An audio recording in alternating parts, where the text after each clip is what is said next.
I get into today's video, I have a couple of questions for you. Do you vaccinate your animals? Do you supplement? Do you understand what is the difference between vaccinations and antibiotics? Do you know that terramycin, #HITET, #Terolon, #Maxitet, #Somycin, #Ultratet, do you know that those things are not vaccines, but instead they are antibiotics?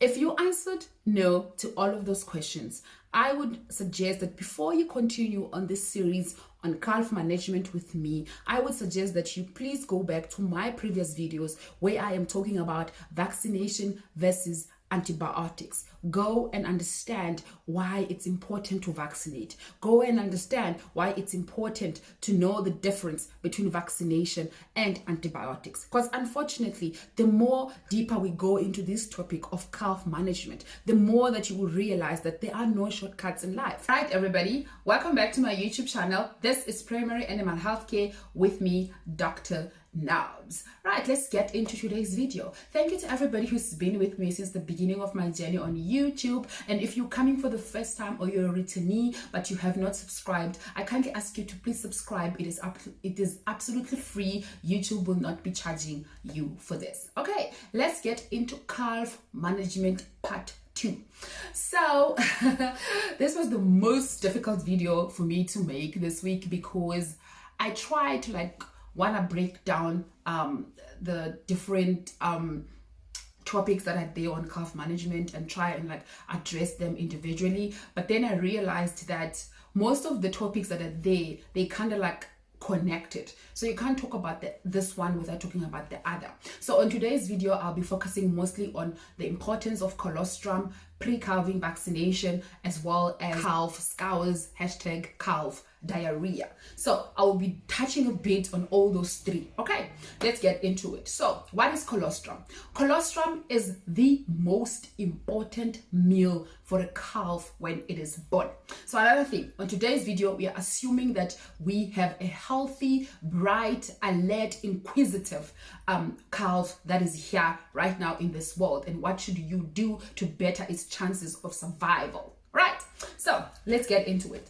Colostrum. What is colostrum? Colostrum is the first milk that a cow produces, right? The first milk, that thick yellow milk that you see, that is the most important milk that a calf must get within the first few hours of life. The sooner, the better. 30 minutes, great. Within 4 hours, amazing. Within 12 hours, great. But not more than 24 hours later. They need to get access to this milk as soon as possible. What makes colostrum important?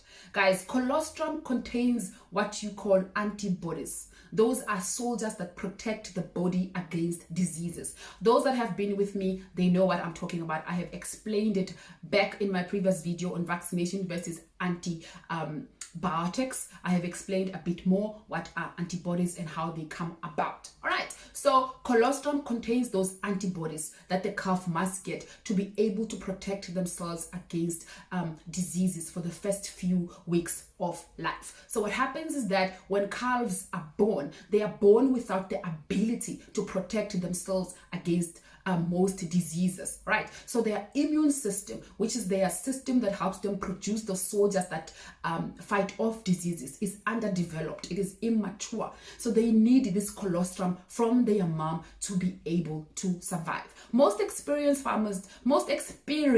farmers will tell you that if the calf does not get colostrum, it is going to die. Most of my communal farmers, that's what they will say to me. So most people know that colostrum is important. So please make sure that the calf has received colostrum. And if it cannot suckle colostrum in its own, you are gonna have to help it. This is for the best of the calf. And if you don't know how to help it, then I suggest that you call a vet to come and assist you whenever possible. All right, okay, so that is colostrum. It's very important that your calf receives this milk, right? So how can you improve colostrum? Okay, so colostrum unfortunately depends on the health of the cow. Okay, you must have a healthy cow that is well fed, meaning that is well supplemented in order for you to give you the right quality and quantity. So the right amount and the right quality of colostrum will also depend on how much you are willing to spend on the health of your animals. This is why you saw the first introduction on my video. So not all communal farmers have the same goal. To maximize the production of your livestock, you will have to spend money. And that's where all these things come in. For you to get the best out of the colostrum, you have to put the best into your cow. So make sure you have an annual vaccine program. Make sure you have the right nutrition supplementation program going on at your farm. If you don't know any of these things, I suggest that you consult your local veterinarians and consult your local I don't know what to call these guys, but there's these guys who work for these nutritional companies that that represent those companies, that can be able to come and give you a presentation as to which supplement is best at which stage of your cow's life, right? This is also where pre-calving vaccination comes into play. So you can improve your colostrum quality and quantity by nutrition, as well as vaccination program, as well as a pre-calving vaccination.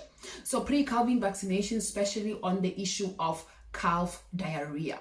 So calf diarrhea is caused by certain bacteria and certain viruses, and fortunately for us, there is a vaccine that can help you with that. But the vaccine alone might not be enough if the cow you're giving it to is not healthy, if your biosecurity at the farm is not up to scratch. So cleanliness, hygiene, that's where biosecurity comes in, also plays a role in how much calf diarrhea you might see in your farm. All right, so for those that can, it do include calf diarrhea vaccines into your annual vaccine program. And please understand that calf diarrhea vaccine has to be given to the pregnant animal, usually 3 to 1 month, some of them before the calving takes place. You would have to administer this calf diarrhea vaccine. Right, so please do more research on that and understand which ones are the calf diarrhea vaccines. If you understand what a vaccine is, then you will understand which questions to ask to the people that are selling these vaccines. Then you'll be able to receive the correct vaccine that you need for your animals. Not every farm experiences calf diarrhea, but most farms do. If you are one of those people, call a vet to come and investigate what's causing the calf diarrhea and have them advise you on what will be the correct way to go about preventing this calf diarrhea in future. All right, thank you guys. I hope you enjoyed today's video. Give it a thumbs up if you did, and if you like to hear more, let me know on the comment section down below. All right, thank you.